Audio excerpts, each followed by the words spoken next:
roads should. Why should we exempt utilities when we expect the contractors to do what we ask them to do to maintain the roads? I guess the only thing is,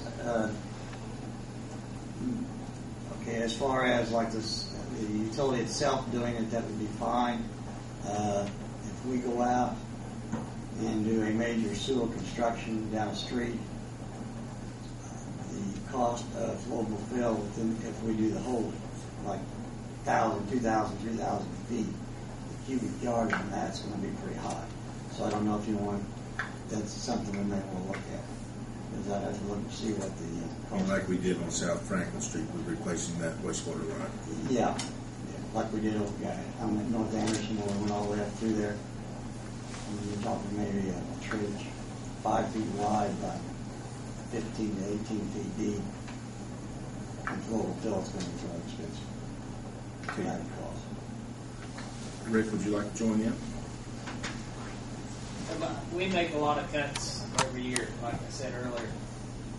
We probably make 60, 70, maybe more street cuts in a year's time. So, I mean, the cost would be quite a bit, would be substantial for us. But it's also substantial cost to the street department as well to maintain or repair what wasn't done accordingly if it doesn't work out well as far as the fill. Mark, little participation here. You're the one who has to follow up, make sure that's repaired accordingly. Mm-hmm. What's your 2 cents worth on this? It is. It's quite a burden. They have gotten better, but the problem, I was talking to Rick out in the hallway, the problem usually doesn't occur right away. In other words, what we find is it's a time-consuming process to go in and lay new sewer pipe or water line. Let's say you lay it to a depth. How deep were you on Anderson? Some of them, 18 feet. Yeah. It's not that big a deal if you're willing to take the time to put stone back in 8-inch lifts. You compact it, you put another 8 inches in, you compact it, you put another, and you do that all the way up, you get it solid. The problem we were running into is so many of them, they wanted to do it quickly, and they just come in and they got a 5-foot trench, and hell, they just back the truck up and dump stone in, level it off, and you pour concrete on it. It looks really good for short term. And then when everything collapses underneath of it and settles down, you create a void, and then you lose your surface, and then you get the depressions you find all over town. Maybe flowable fill is the way to go, even though it's more expensive. And the only reason I say that is because on West Main, we just had that broken main last week, and it actually blew on us 3 times without even touching it. So there is no possible way we could put stone in there and then compact it. We would just be chasing leaks all the way down the road.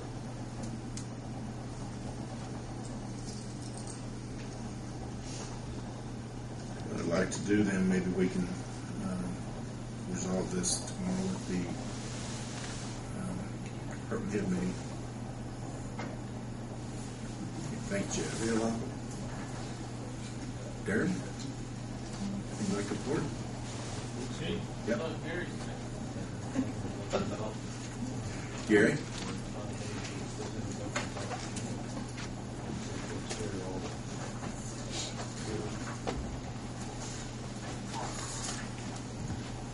Good evening. You probably haven't seen much activity on Lincoln Street. The contractor's pretty much shutting down for the winter. They're still doing some signal work out at 10th.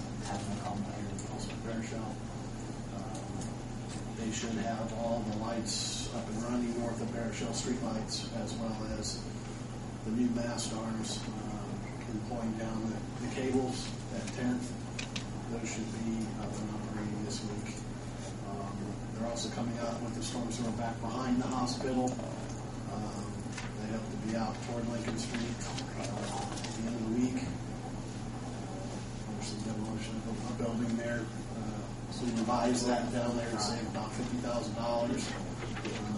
Clean grading our backfill that you had through that hospital drive. We shifted it south, got an easement off of the property owners in the hospital. Got that revised, and that's proceeding. We were told by the contractor that they expect to work through December 17th and then shut down for the year. Weather dependent. If it's kind of mild weather, they might start back up in January, but we'll have to wait and see. And I don't have a schedule for what they plan on next year. We've asked that they come on to the next progress meeting, which is the 16th. I'll be able to share that with you then.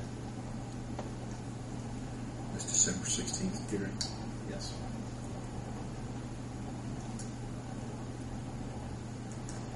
Of course, that's going to be dependent on whether they can start earlier or not, too. That will. They may just do the schedule based on starting up in March, and if they get ahead of it, they get ahead of it. That'd be great.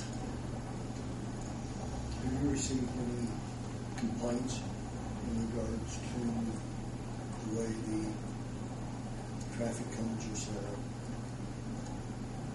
The reason I ask, and I just happened to get a situation last week where I was following someone who is not familiar with Greensburg, obviously, and they got very confused with the cones and yellow lines in the area of the old Clark station. Okay.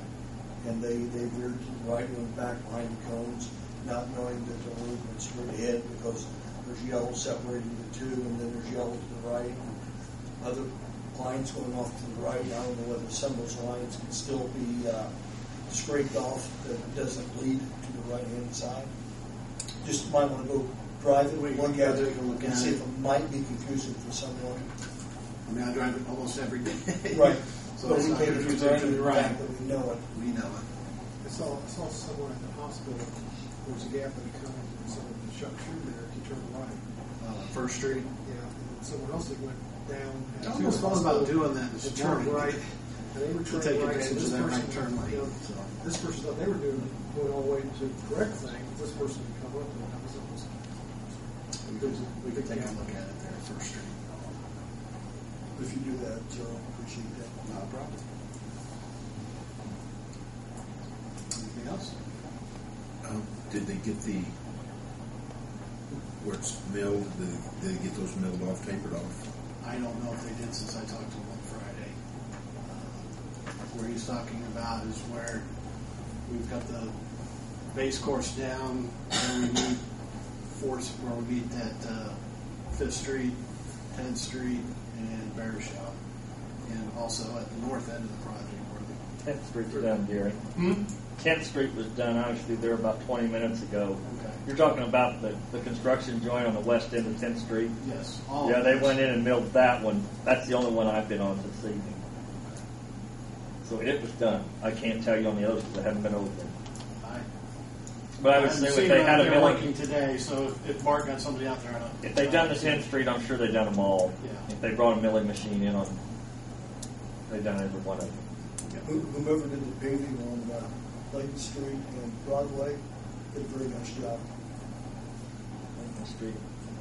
The same contractor that's doing the Lincoln Street project. They were the low bidder on our street resurfacing All also. those projects were very well done. Mark's thinking about trying to straighten the south half. You think about what? You might talk to him about striping the south half. Okay. We'd like to if the weather was cooperative.